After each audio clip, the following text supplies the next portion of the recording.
A paz do Senhor para todos.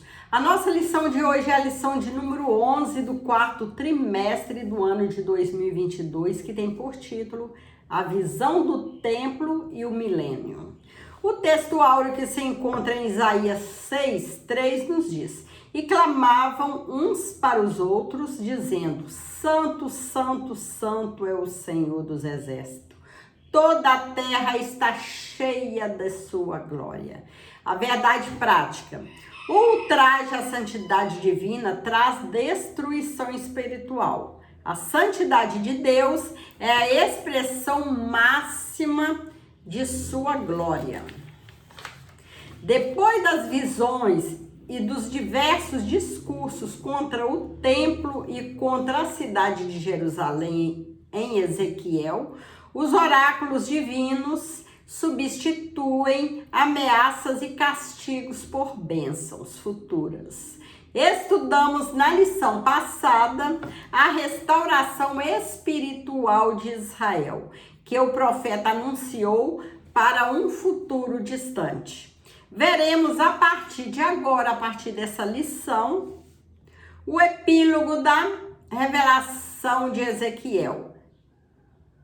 E logo é longo e ocupa os capítulos 40 a 48, mas o registro da volta da glória de Deus aparece depois da descrição do templo, sendo parte das promessas divinas de restauração. Sobre o que vem depois da restauração.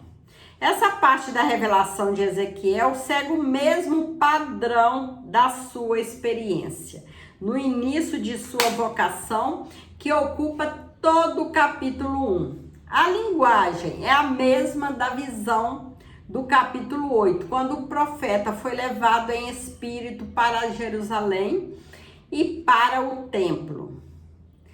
Os capítulos 40 a 42 descrevem complexo do templo, com suas áreas, espaços e dimensões. Mas só no capítulo 43, do versículo 1 ao 12, que a glória de Deus aparece. Na descrição do templo, Ezequiel é levado à porta que olhava para o caminho do Oriente. Ezequiel 40, versículo 6. Quando se refere ao retorno da glória de Deus, o profeta volta a falar dessa mesma porta.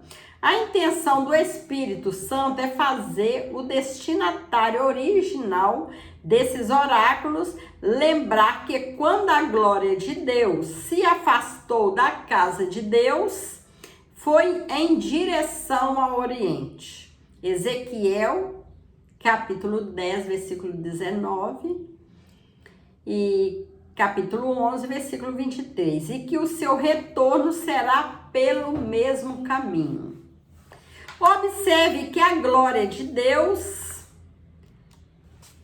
vinha do caminho do Oriente. Quando Ezequiel recebeu a incumbência de anunciar a destruição do templo e a queda da cidade de Jerusalém, ele viu o afastamento da glória de Javé para o Oriente como sinal de sua retirada do meio do povo. O profeta já tinha visto isso na revelação inaugural, Ezequiel, capítulo 1, versículo 24. A terra resplandeceu por causa da sua glória. Isso faz lembrar da visão do profeta Isaías. Isaías 6:3. A voz como de muitas águas. É uma expressão metafórica para indicar o grande poder de Deus. Apocalipse 1:15. Esse ser da visão do profeta como semelhança de um homem. Ezequiel 1:26. É o Messias pré-encarnado.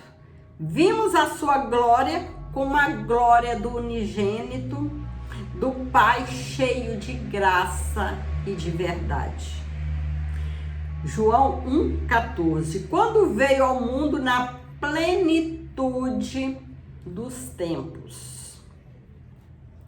Gálatas 4:4. A comunicação profética e a estrutura dos discursos continuam na mesma forma de atividade profética de antes, ou seja, o profeta é levado em espírito. Ezequiel compara essa visão com a de sua primeira experiência como profeta. Ezequiel 1:1, 8:3. Estudamos na lição 4 que a glória de Javé se retirou do templo de Jerusalém, como sinal da retirada de sua presença no meio do seu povo. Depois de 14 anos da destruição da cidade santa, Ezequiel foi levado de volta em visão para Jerusalém. No ano 25º do nosso cativeiro, no princípio do ano, no 10º dia do mês. Ezequiel 40:1. Estamos falando de 28 de abril de 573 ou 572 antes de Cristo. Essa revelação é escatológica, não é para o contexto histórico que vivia o profeta. O templo do milênio. Há um contraste entre o que o profeta viu quando foi levado em visão ao templo de Jerusalém e o que ele vê nessa última visão. Ezequiel não foi o único profeta a mencionar a referida casa. Isaías 2, versículo 2 ao 5. Mas é o único a descrever o complexo do templo, com abundância de detalhes. Que templo é esse? Não aparece nele peças e utensílios próprios do tabernáculo do templo de Salomão. Podemos enumerar alguns, como a arca da aliança, o altar de ouro de incenso, o candelabro, o castiçal, a mesa dos pães da proposição, comparado com o que se conhece da casa de Deus em Jerusalém e do tabernáculo. Pode-se dizer que é um templo atípico, ou seja, diferente, visto que o tabernáculo e o templo, com toda a estrutura de funcionamento, rituais, peças e sacerdotes, apontavam para Cristo, e tudo isso se cumpriu nele. Por essa razão, não haverá necessidade desses rituais no milênio. O templo descrito por Ezequiel será a habitação de Cristo na terra durante o milênio. Será grandioso e ocupará uma área de cerca de 2 quilômetros quadrados. Dali o Messias reinará sobre o mundo por 1000 anos. Cristo, ele reinará durante 1000 anos. Na visão do templo, o profeta observa algo maravilhoso, a mesma glória que deixou desolado o antigo templo. Agora volta ao novo templo. Notamos que o retorno da glória divina vem do Oriente, pela porta que olha nessa direção, assim como foi o seu êxodo. E eis que do caminho do Oriente vinha a glória de Deus de Israel. A sua voz era como um ruído de muitas águas, e a terra resplandeceu por causa da sua glória. A glória do Senhor entrou no templo pela porta que olha para o Oriente. Talvez alguém pergunte: por que Deus descreve detalhadamente esse templo? O objetivo disso, explica Ezequiel, foi para que Israel, ao saber dos grandes propósitos de Deus para com ele, se envergonhasse de seus pecados. Ó filho do homem, mostra a casa de Israel este templo, para que ela se envergonhe das suas iniquidades, envergonhando-se eles de tudo quanto praticaram. Faz-lhe saber a planta dessa casa e o seu arranjo. Capítulo 43, versículo 10 e 11. Provavelmente as partes mais difíceis de interpretação de Ezequiel são as múltiplas referências aos sacrifícios que serão oferecidos no templo durante o milênio. Se Cristo cumpriu todos os sacrifícios quando morreu crucificado, qual a razão então da sua repetição contínua durante a era milenial? Duas respostas são dadas como possíveis causas. A primeira é que essas referências são simbólicas, representando sacrifícios espirituais. Quem sabe Ezequiel teria salientado este aspecto porque era a única forma de louvor que ele conhecia. É o caso também da sua predição sobre Gog e Magog, onde ele declara que a batalha seria travada com espadas, lanças, arcos e flechas. Quando tal batalha será travada com armas modernas. A segunda resposta, talvez a mais própria, é que estes sacrifícios serão oferecidos como memoriais à morte de Jesus. Como hoje realizamos a ceia do Senhor, relembrando seu sacrifício supremo no Calvário, né? Quando a gente participa da Santa Ceia, que a gente relembra o sacrifício de Jesus lá no Calvário, para poder nos salvar, para poder salvar o homem, para que o homem possa ser salvo, para que o homem possa entrar no céu. A segunda resposta: o sacrifício de Jesus foi perfeito, cumprindo o que os holocaustos não podiam efetuar, sendo eles somente memoriais sem poder redentor. Quiçá essas coisas no milênio continuarão exclusivamente para os judeus, que só então compreenderão o seu pleno significado. A terra do novo Israel será dividida entre as tribos, como nos dias de Josué.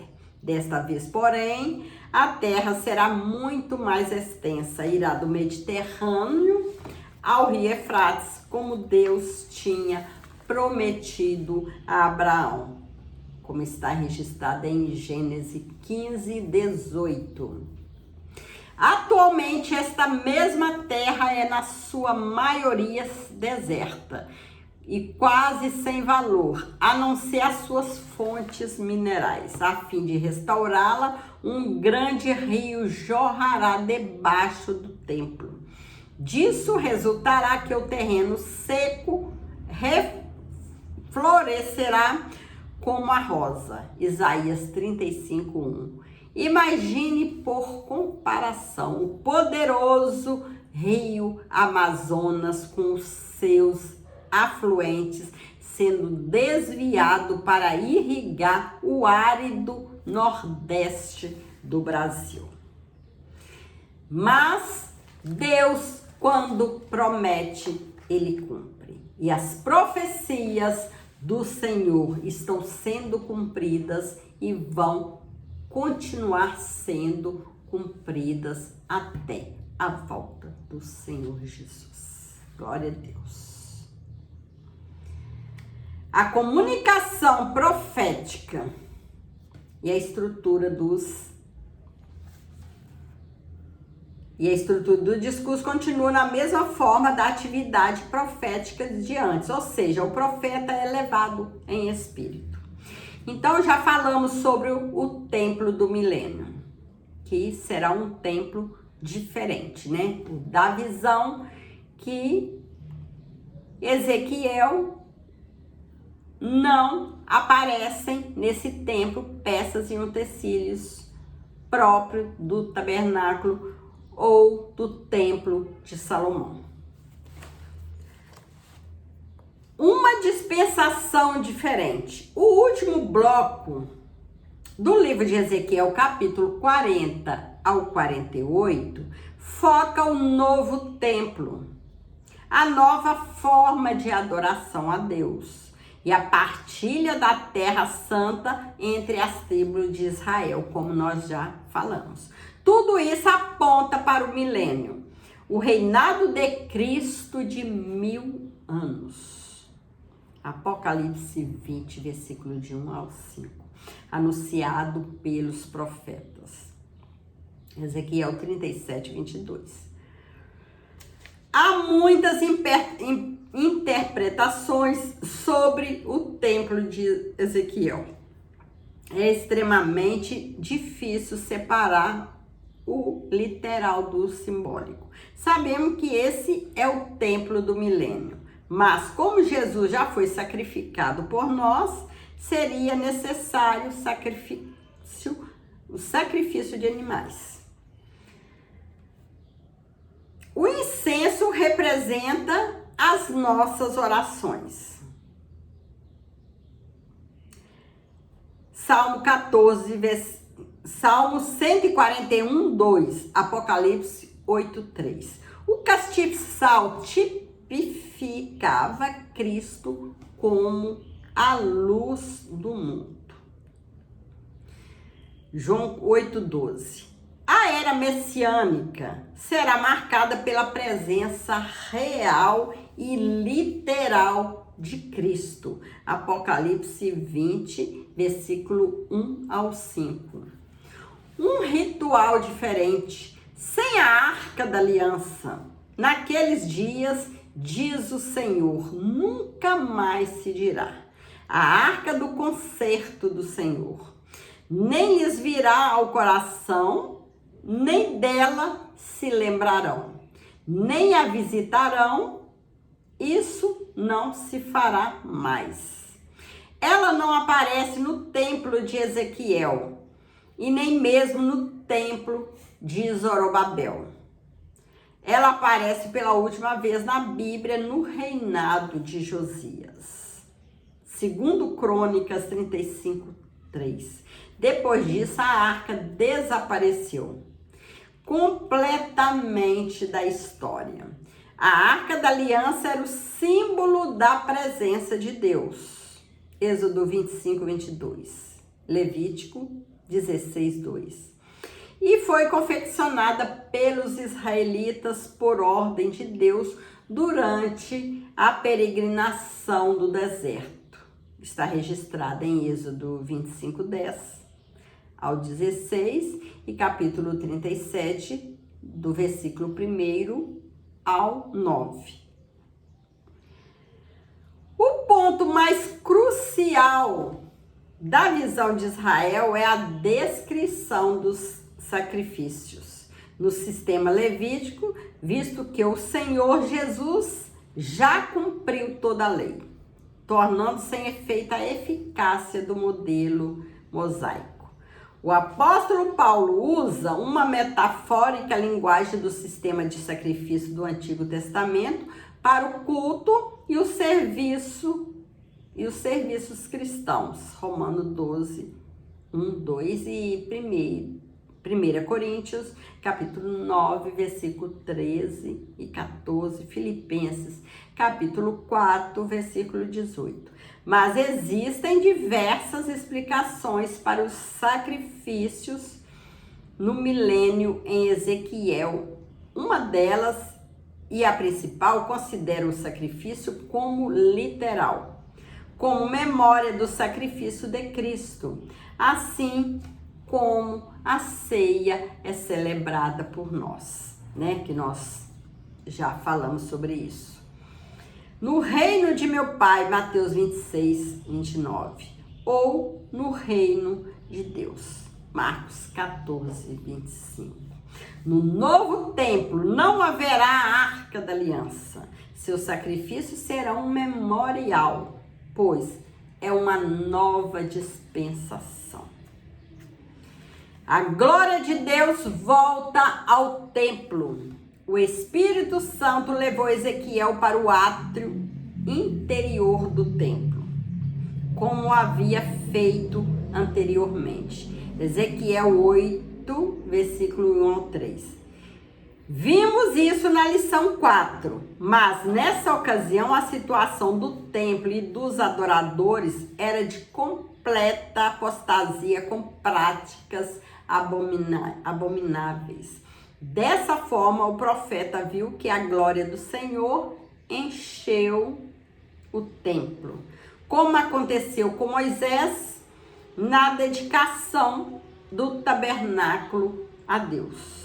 Êxodo 40, versículo 34 e 35. E com o rei Salomão na inauguração do templo, consagrando a Deus. Segundo Crônicas 7, versículo 1 e 2. O retorno da glória de Javé significa a volta da presença no meio do seu povo. Na sua visão, Ezequiel viu no interior do templo um personagem. E que personagem era esse? Diz o profeta. Um homem se pôs junto a mim.